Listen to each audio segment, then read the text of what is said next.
Indian and Chinese foreign ministers for the second time this year is underway. The three-year border row, it's just entered its fourth year in eastern Ladakh, is expected to be the top focus area that the two ministers are talking about as we speak. The Jaishankar meeting is their second in the last 2 months. The Chinese foreign minister had visited India in March, remember, to attend a meeting of the G20 foreign ministers. So this is their second meeting this year. The standoff in Ladakh has entered its fourth year as of May the 3rd, and therefore things are gradually settling into a new normal and a new status quo as far as eastern Ladakh is concerned. So that meeting between the two ministers is on as we speak. Will there be any big takeaway? We'll have to wait and see. I want to get a perspective in from General Hasnain on this as well. General, unlike India and Pakistan, the Indian and Chinese foreign ministers are holding a structured bilateral as we speak, sir. It's the second time they're meeting this year. Do you expect there to be any constructive takeaways, or will it be more of a next step, clearing the decks for the big Modi-Xi handshake perhaps during the July and September summits?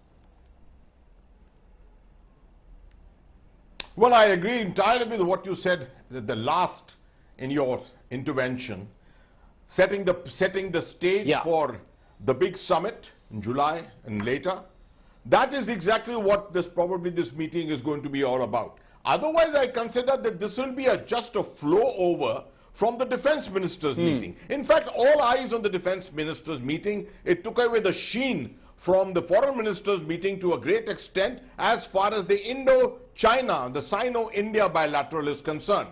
Because very clearly the Indian Raksha Mantri made it there very clear that we were seeking normalization first at the LAC.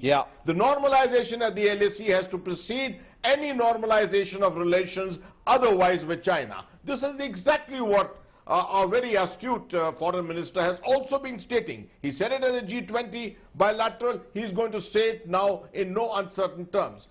The international security environment is such, the backdrop of that in which this particular multilateral is taking place is such that it is very difficult for any major power, any big power, or even a middle power to move away from its established standing. Absolutely. Because of the Ukraine war, the manner in which the new order is panning out after the pandemic, I think it is going to take some time before any major initiatives can really be taken by any of these powers. And therefore, I do not have any major expectations from this particular bilateral. Okay, very, very interesting, and thank you for your wisdom, Ambassador Dogra and General Hasnain, on this story that's still unfolding at this point of time. We'll connect once again with our guests once those talks are over to get more perspective later on Prime Time right here on India Today.